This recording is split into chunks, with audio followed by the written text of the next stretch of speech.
I'm willing to listen. I know you are. We all make mistakes. We all get put in positions. We're all human. We all react a certain way. We all have emotions. Sometimes we overreact.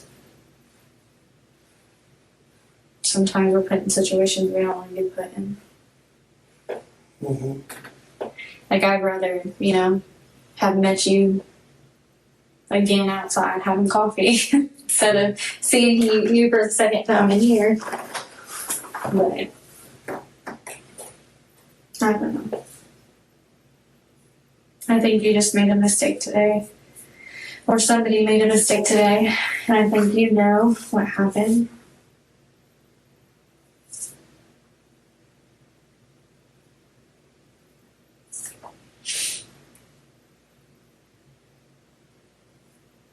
I just want you to help me understand it. Because I really do. I want to understand what happened.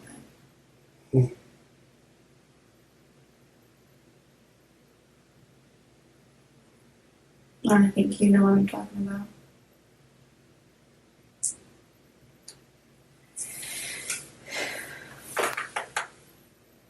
I think you know that some things are going to come out. And I want to be able to stand on your side and say, hey, this is what happened. And he was upfront. He was honest. And he explained it. And he cooperated. Does he need a lawyer? Who? Yeah, you're talking about me. I honestly think you're the only one who can make that call. But I think you're an honest man.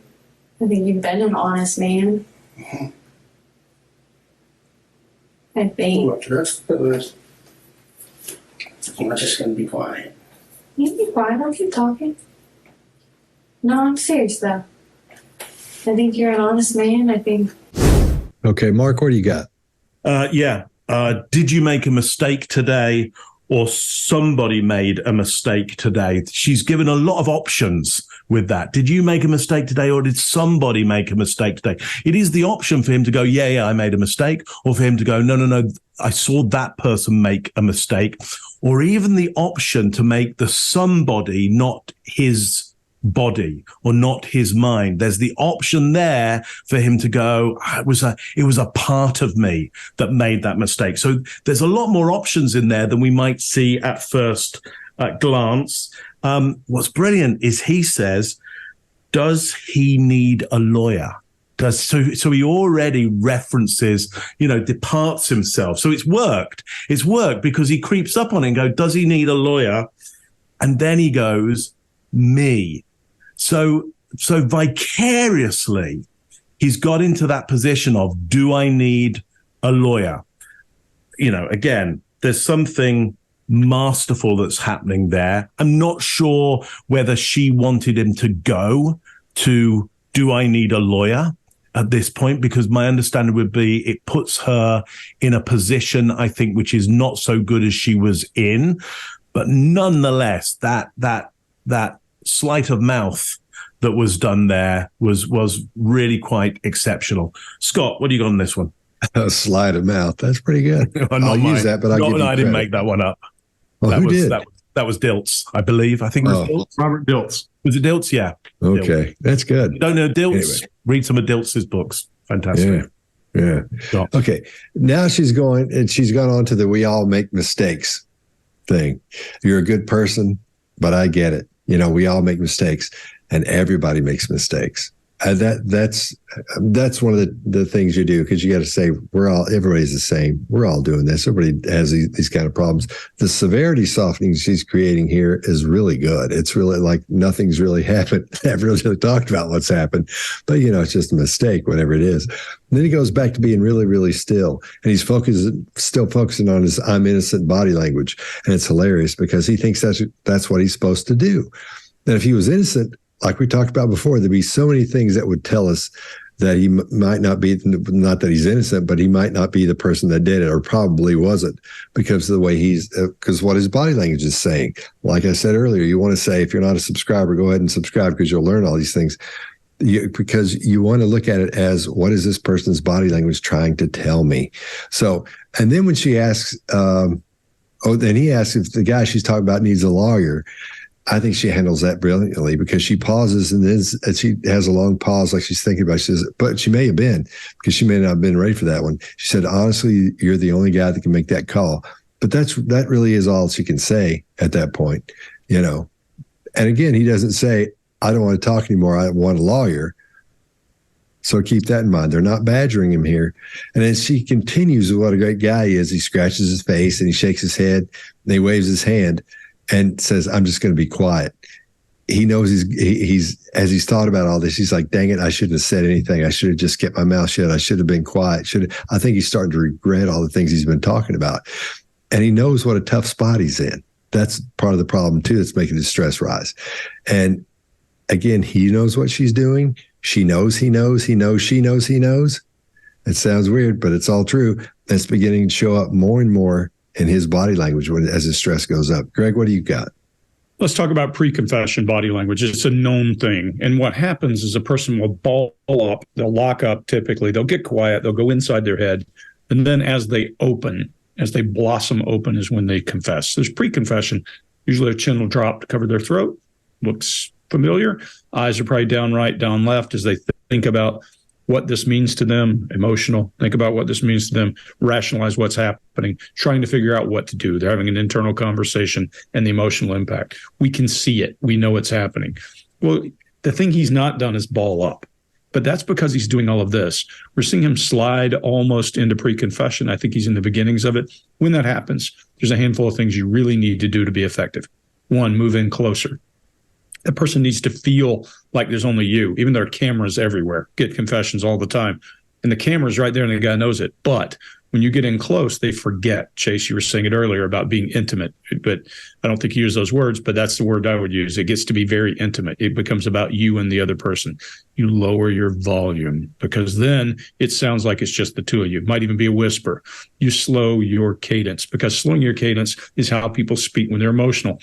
And you change your vocabulary. She does a really good job of giving 10 seconds of silence, but it could have used a little more. And then what you do is, when I mean change your vocabulary, all thought words go out the window. All thought words. What you want to do is use words like hope, feel, believe, want, care, all of those kinds of things. Honesty, those kinds of words, those feeling words start to then tap into this person and make them feel even more trapped. She does a good job of that. She's got him down to the point, I love, Mark, you brought it up, that he's talking about himself in third party. That's good. He's disassociating. But as importantly, when he gets down to honest, when she's saying honest, he's grunting. That's a signal to close that space. This is a prime opportunity. This is like fishing, and you now have a bite. It's time to set the hook, and it takes some effort. Scott, or Chase, what do you got?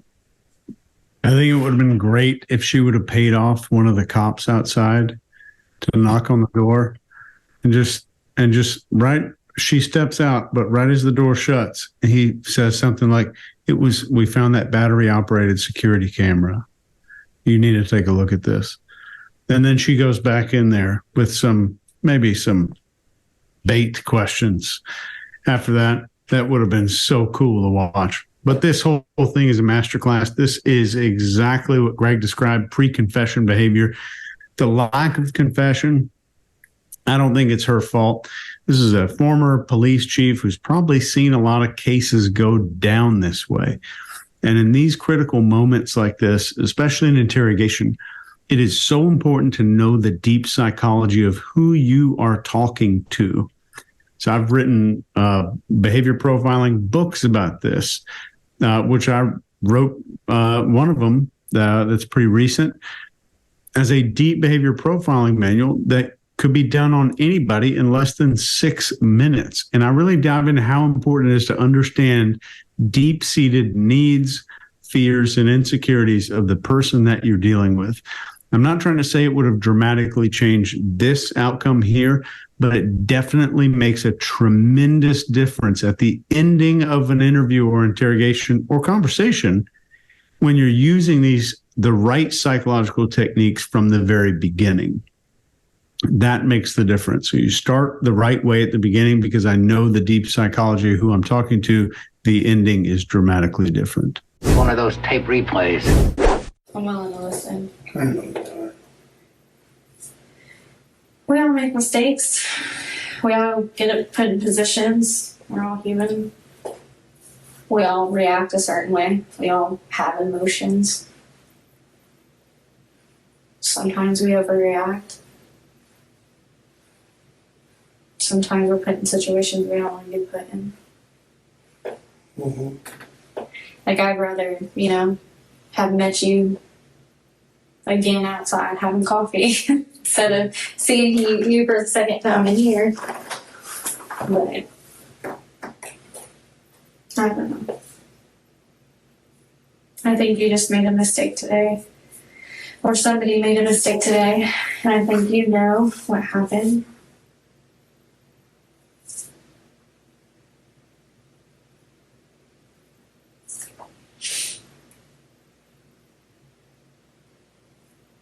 I just want you to help me understand it. Because I really do. I want to understand what happened.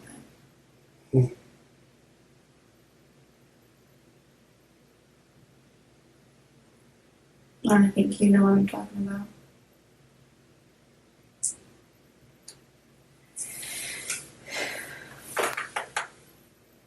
I think you know that some things are going to come out.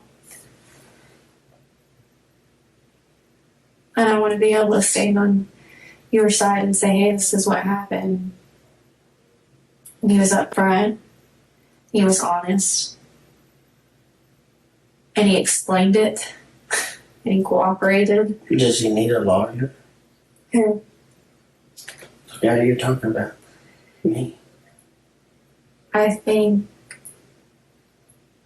I think you're the only one who can make that call. But I think you're an honest man. I think you've been an honest man. Mm-hmm.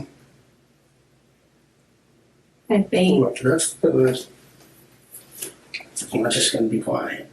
You be quiet, I'll keep talking. No, I'm serious though. I think you're an honest man. I think. If you like this video, get the full body language breakdown and analysis on our main channel by clicking this video right here.